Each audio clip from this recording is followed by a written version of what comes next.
श्री स्वामी चरित्र सारामृत मराठी अनुवाद अध्याय 13वा।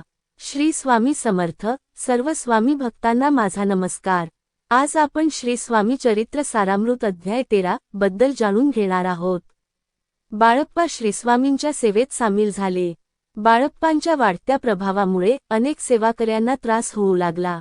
श्रीपाद भट तसेच अनेक सेवाकारांनी बाळप्पांना श्री स्वामींच्या सेवेतून काढून टाकण्यासाठी अनेक युक्त्या केल्या, परंतु श्रीस्वामींच्या कृपेने ते सर्व निष्फळ ठरले। हे आपण मागील प्रकरणात पाहिले आहे।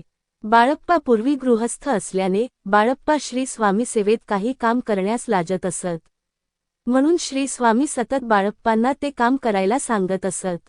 एकदा श्री स्वामींनी बाळप्पांना निरलज्जसी सानिध्य गुरु असा उपदेश केला, म्हणजेच जो शिष्य आपल्या गुरूंची कोणत्याही प्रकारची सेवा मनात कोणतीही लाज न बाळगता करतो त्याला नेहमीच गुरूंचा पाठिंबा मिळतो।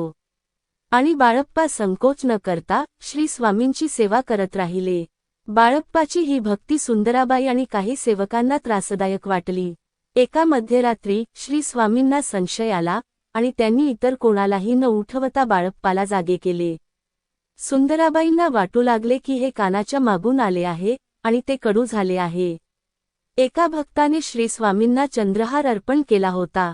दिवाळीच्या निमित्ताने राणीसाहेबांना वाटले की ते चंद्रहार श्री स्वामींनी परिधान करावे। राणीसाहेबांनी तो चंद्रहार घेण्यासाठी बाळप्पाकडे एक सैनिक पाठवला, परंतु बाळप्पाने चंद्रहार देण्यास नकार दिला, कारण त्याने म्हटले की त्या चंद्रहाराची जबाबदारी चोळप्पाची आहे। आणि चोळप्पाने असे म्हटले की आम्ही त्या चंद्रहाराची जबाबदारी घेणार नाही, कारण तो त्यावेळी मठात राहत नव्हता। तो सैनिक राजवाड्यात परतला आणि त्याने राणीसाहेबांना घडलेल्या घटनेची हकीकत सांगितली। त्यावेळी राणीचा सुंदराबाईंवर खूप विश्वास होता। सुंदराबाईंनी राणीसाहेबांचे कान चोळप्पाबद्दल ऐकवले आणि तिने राणीसाहेबांनी चोळप्पांना दिलेला मेहनतना राजाने दिलेला मासिक उत्पन्न थांबवण्याचा प्रयत्न केला, परंतु श्री स्वामींच्या कृपेने तो प्रयत्न यशस्वी झाला। सुंदराबाईंनीही श्रीस्वामींकडे बाळप्पाबद्दल तक्रार करायला सुरुवात केली। मग श्रीस्वामींनी बाळप्पांना मारुतीच्या मंदिरात बसून नामस्मरण जप करण्यास सांगितले।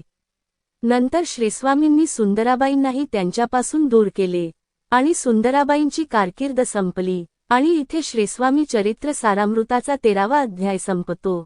श्री स्वामी समर्थ। जय जय स्वामी समर्थ।